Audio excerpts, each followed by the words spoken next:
Bien, on est là pour parler d'une vidéo que j'ai vue sur Off-Post.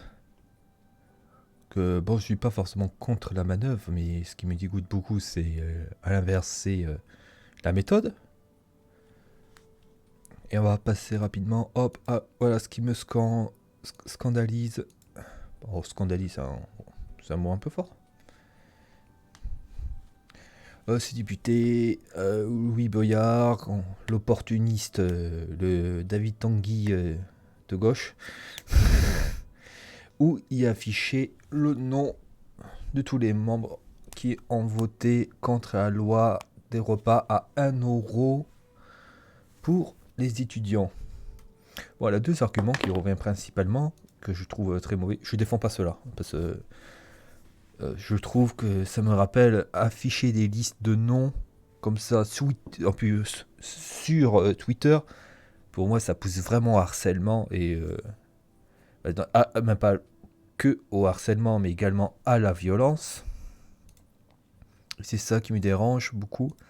Et ça me rappelle un truc qui existe déjà. C'est un peu la même logique. C'est comment dire, c'est deux réalités qui peuvent pousser à la même chose. Ça me rappelle ça qui existe en Chine, où on affiche les noms et les photos et les noms. Bon, là, c'était que les noms des mauvais payeurs. Par exemple, ici, ils sont affichés dans la salle de cinéma. Ça, c'est réseau social en Chine, où ils affichent les noms des mauvais payeurs. Et s'ils font ça en Chine, c'est-à-dire la volonté de faire cela en Chine, c'est la même volonté que, oui, Boyard, ce qu'il a fait sur Twitter. C'est vraiment pousser à une certaine forme de violence, d'harcèlement, de pression, plutôt de pression, va-t-on dire, pour être plus poli. Une certaine forme de pression sur un groupe de personnes qui sont hors, qui ne partagent pas, va-t-on dire, qui sont hors de l'idéologie politique défendue. Là, par exemple, c'était pour les repas à 1 € à 1 € pour les étudiants. Par exemple, mais derrière, on n'a pas retenu. Pourquoi les gens ont refusé? C'est ça qui me désespère un peu avec la politique actuellement, où c'était juste la politique spectacle, et comme on peut voir avec Louis Boyard, qui était le pire de la nouvelle génération, où t'as l'impression qu'il fait chaque manœuvre, après d'après ce qu'on voit, d'après ce que nous disent, d'après ce qu'il veut montrer. De toute façon, on ne sait pas tout ce qu'il peut avoir derrière. Peut-être c'est un vrai bosseur, mais on dirait plus il cherche derrière à chacune de ses interventions à faire le maximum de buzz. Voilà. Et derrière, le fait d'afficher une liste comme ça sur Twitter.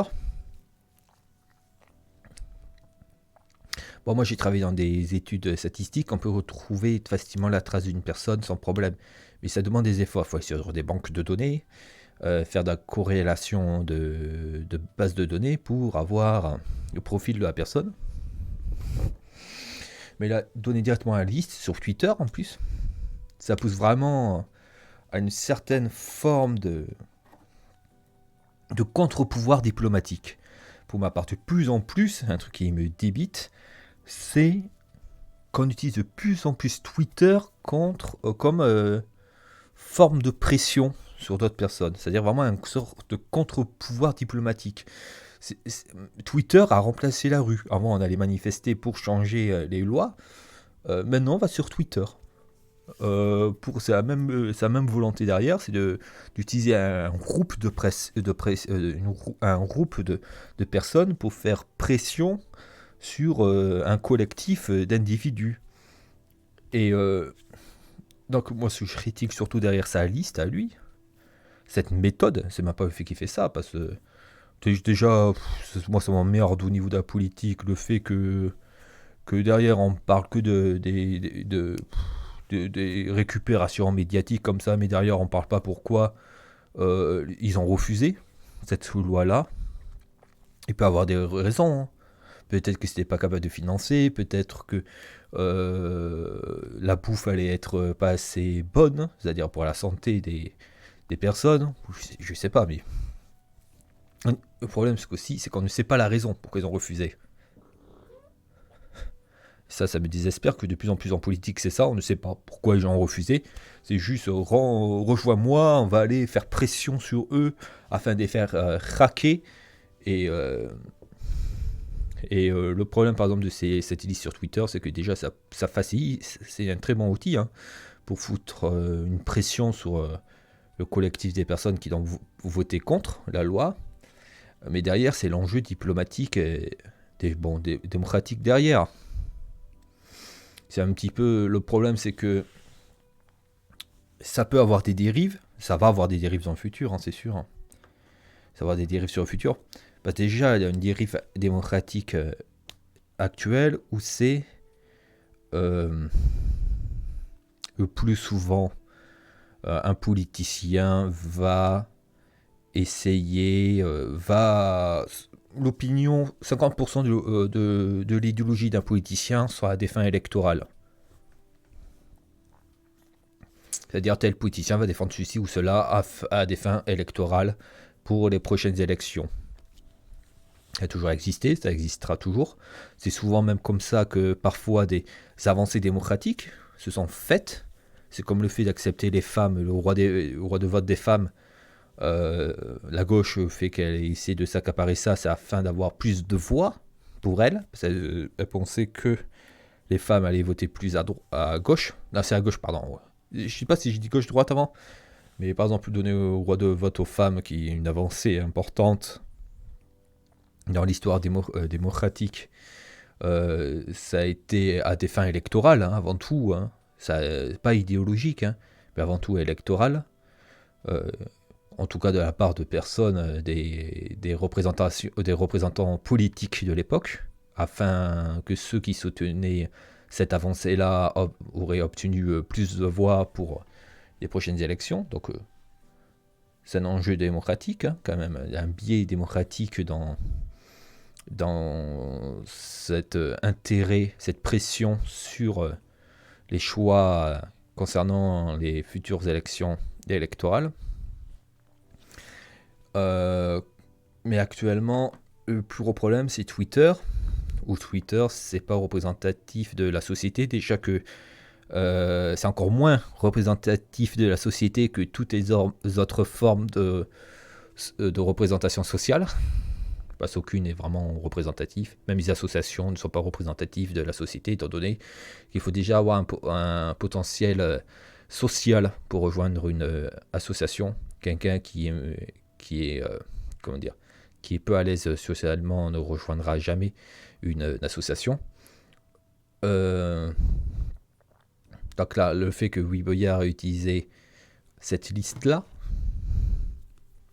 pour faire pression sur un autre groupe de personnes, même si l'information est publique, mais public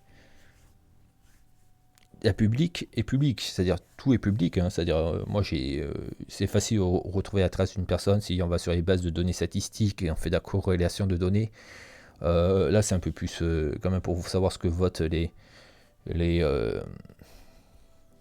députés. Bon, on le sait assez facilement maintenant, il faut juste aller sur le site de l'Assemblée nationale. Mais cette forme-là de liste, c'est un petit peu ce que je rappelle, c'est un petit peu, comme en Chine, où ceci est utilisé vraiment pour faire pression sur ces personnes-là et pousser au harcèlement, voire à la violence envers ces personnes. Et ça, c'est beaucoup plus discutable, surtout sur Twitter, où c'est surtout des personnes qui sont radicalisées dans leur opinion de vue, qui sont sur Twitter. J'aime pas Twitter du tout. Le seul compte que je vais voir sur Twitter, c'est Élection 202. Mais je vais jamais lire les commentaires parce qu'à chaque fois, quand je lis les commentaires, je perds espoir dans l'humanité par la bêtise, que ce soit de n'importe quel côté du monde. Mais voilà, la forme en liste est très malaisante.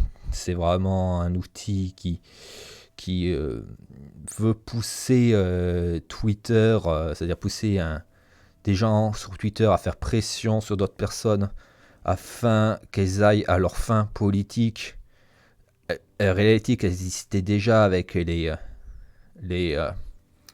avec les élections électorales, où les politiciens modifient certains projets de loi à des fins électorales. Hein. C'est pour ça que la droite, qui était plutôt avant anti-assistanat, a fini par peu à peu, depuis le XXe siècle, début XXe siècle, à récupérer les retraités dans son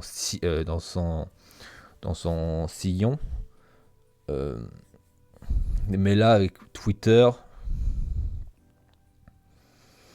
on peut avoir la dérive, le fait que de plus en plus de politiciens ne vont pas oser voter contre. C'est ça le problème. C'est même pas pour la justice ou autre chose. C'est pour le pluralisme. C'est pour autoriser la différence d'opinion. Et le problème de Twitter, ça peut pousser des gens à ne pas voter contre une loi alors qu'ils sont contre la loi ou pour la loi.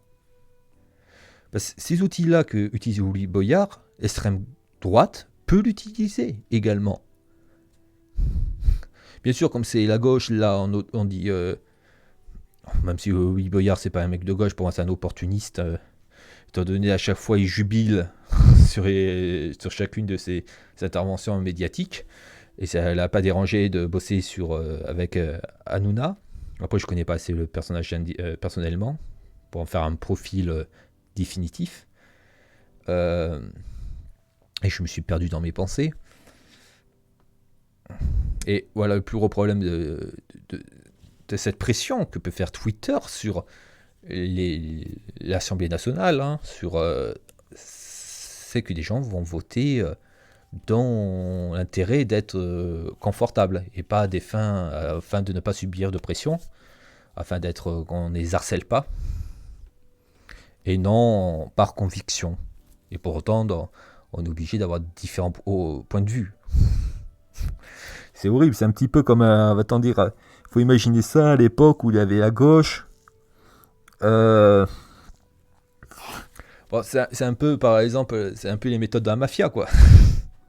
Où tu votes pas comme moi, je te fous une balle dans la tête. Bon, là, c'est pas une balle dans la tête, c'est juste je vais te faire tellement chier que tu vas au bout d'un moment traquer. Donc, je comprends pourquoi il a fait ça. C'est médiatiquement, il est très fort. Et le problème, c'est qu'il va avoir des dérives. C'est même pas qu'il peut, c'est qu'il va avoir des dérives. Tu utilises ça comme arme derrière, l'extrême droite va également utiliser. Donc le problème, c'est qu'après, tu peux pas critiquer l'extrême droite qui va utiliser cela parce que la gauche l'aura fait. À part de dire, ils sont gentils. À part de dire, ils sont gentils, ils peuvent. Ils sont méchants, ils peuvent pas.